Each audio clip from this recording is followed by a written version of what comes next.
네, 안녕하십니까. 얼마 전 호주에서 한국의 뒤통수를 때리는 소식이 들려왔었습니다. 미국이 한국에 허가해주지 않고 있는 핵잠수함 건조를 호주에는 승인해준 것인데요. 지난 9일 미국이 호주의 핵추진 잠수함 구매를 승낙했다고 발표했습니다. 로이터 통신의 보도에 따르면 호주는 2030년까지 미국에서 건조되는 버지니아급 핵추진 잠수함 3척을 구매하고 2척을 추가로 구매할 수 있는 옵션을 가지게 되었다고 합니다.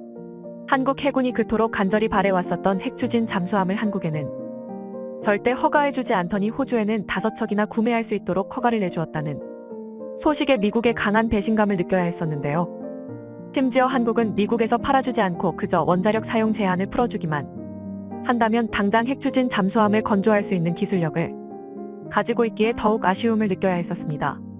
게다가 지난 16일 미 국무부 부차관보인 앤서니 와이어가 한국과는 핵추진 잠수함 기술을 공유할 계획이 없다고 재차 강조하며 더 큰 배신감을 느끼게 만들었습니다.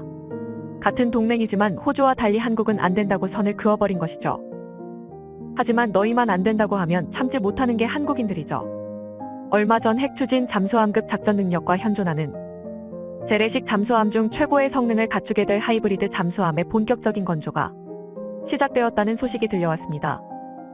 바로 도산한 창호함의 뒤를 이어 대한민국의 바다를 지킬 차세대 잠수함 장보고 3바치인데요. 지난 30일 장보고 3바치 선도함의 기공식이 거제도에 위치한 대우조선소에서 열렸습니다. 장보고 3 사업은 3,000톤급 중형 잠수함 9척을 건조하는 사업으로 바치으로는 이미 실전 배치된 도산한 창호함을 포함한 3척이 실전 배치를 앞두고 있으며 이보다 한층 더 발전된 형태인 바치급 잠수함 2척의 본격적인 건조가 시작된 것입니다. 선도함은 2026년 해군에 인도될 예정이며 착공에 들어간 2호함 역시 2028년 인도될 예정입니다.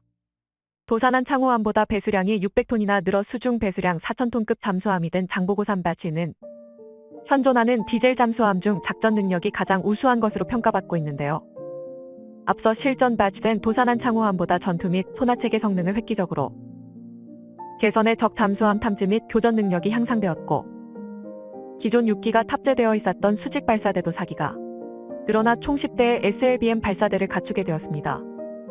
가장 주목해야 하는 부분은 국내 잠수함 중에선 최초, 중대형급 잠수함 중에서는 세계에서 2번째로 리틀 전지가 탑재된다는 것입니다.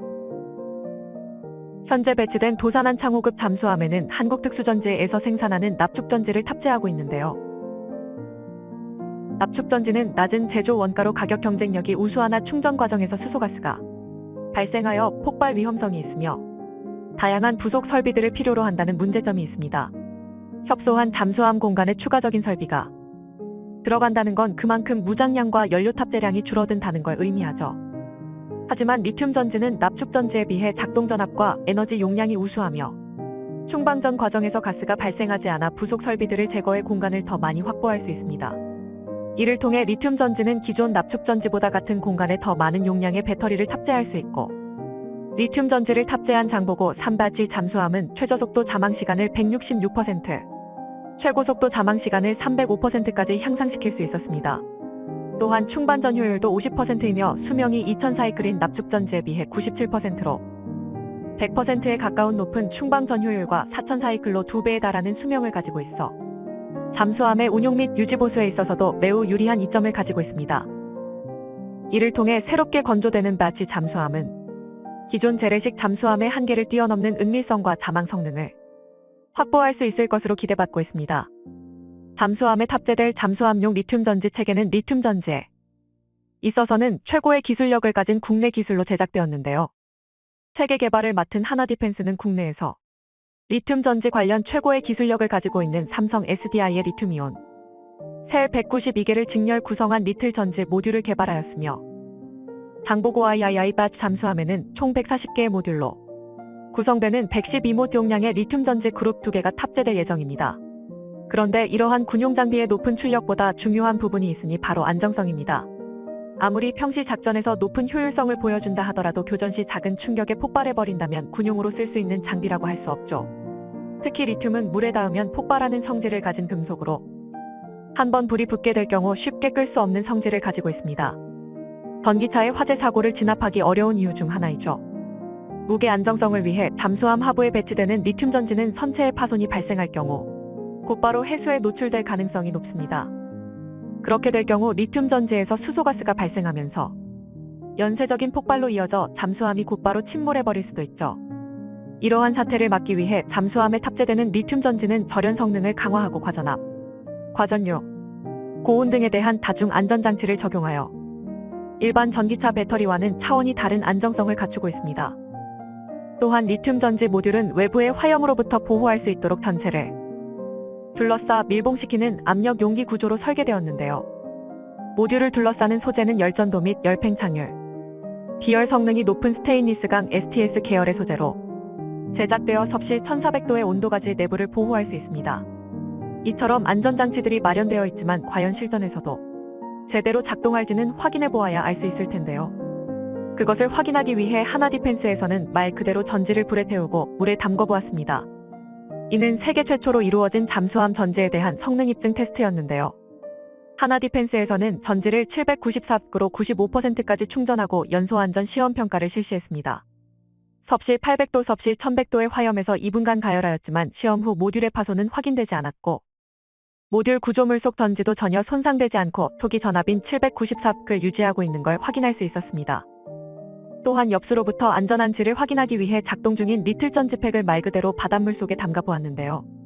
고전압으로 충전된 리튬 전지팩을 바닷물보다 고농도의 염수에 침수시켰지만 화염이나 폭발 반응은 전혀 발생하지 않았고 이후 전지가 완전히 방전될 때까지 하루 동안 물속에 방치해뒀음에도 물속에서 걔네 확인한 결과 어떤 화염이나 폭발 흔적도 발생하지 않았었습니다.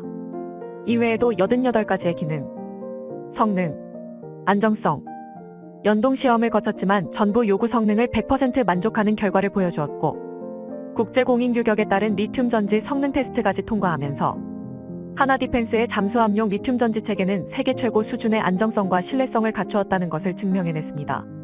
하나디펜스는 성공적으로 완성된 잠수함용 리튬 전지 체계를 이용하여 선박용 고안정성 에너지 저장 장치 개발에도 나설 것이라고 밝혔는데요. 군사용으로 개발된 기술로 민간 친환경 선박 시장계까지 공략할 수 있는 기술을 만들겠다는 것이죠. 손재일 하나디펜스 대표는 하나디펜스가 보유한 최고 수준 ESS 패키징 기술을 필두로 국내 2차 전지 셀메이커와 핵심 기술을 보유한 강소기업들과 연합해 세계에서 가장 안전하고 경쟁력 있는 선박용 ESS 제품 표준화 개발에 매진할 것이라며 국내 친환경 선박 기술 발전과 보급 활성화 등 국가 경쟁력 제고에 이바지할 수 있을 것으로 기대한다고 말했습니다. 이처럼 세계 최고 수준의 안정성과 신뢰성을 갖춘 리튬 전지 모듈을 탑재함으로써 장보고 3배지는 재래식 잠수함의 한계를 뛰어넘어 내해에서라면 원잠에 맞먹는 작전 능력을 갖추게 되었는데요. 북한의 잠수함 SLBM 발사 능력을 갖추었음이 공식적으로 확인된 지금 북한의 잠수함을 추격하고 타격할 수 있는 국내 잠수함 전력의 확충이 매우 시급해진 상황입니다. 특히 잠수함으로 대잠전을 펼치기 위해선 상대방을 오랫동안 추적할 수 있는 자망 지속 능력과 잠수함을 탐지하는 소나 체계의 성능이 가장 중요한데요. 현재 실전 배치가 완료된 도산 안창호함에는 국내 개발에 성공한 소나 체계가 탑재되어 있으며 나지에는 한층 발전된 전투 체계 및 소나 체계가 탑재되어 탐지 성능을 비약적으로 향상시켰는데요. 미국의 원자력 잠수함 버지니아급의 배치 3부터 적용되기 시작한 말발 구평 선수 소나가 장착되었고 하드웨어적인 스펙만 따져보았을 때도 도산한 창호함의 소나보다 3배에 달하는 소나 면적을 가지고 있습니다. 이외에도 새롭게 적용된 차세대 잠수함용 첨단 기술들을 나열하자면 끝이 없을 정도인데요. 가장 중요한 잠수함의 화력수단으로는 현무IV-4 잠수함 발사, 탄도미사일을 발사할 수 있는 10기의 수직 발사대와 지난해 전력화에 성공한 국산 차세대 중어뢰 범상어가 탑재될 예정입니다. 이처럼 한국은 미국이 핵잠수함을 주지 않더라도 핵잠수함급 재래식 잠수함을 만들 수 있는 능력을 가지고 있음을 보여주었습니다. 원해 작전의 비중이 낮은 한국 해군의 특성상 한국 잠수함은 근해에 매복하고 북한의 잠수함을 감시하며 북한 잠수함이 내해로 침투하는 것을 막는 임무가 가장 중요한데요.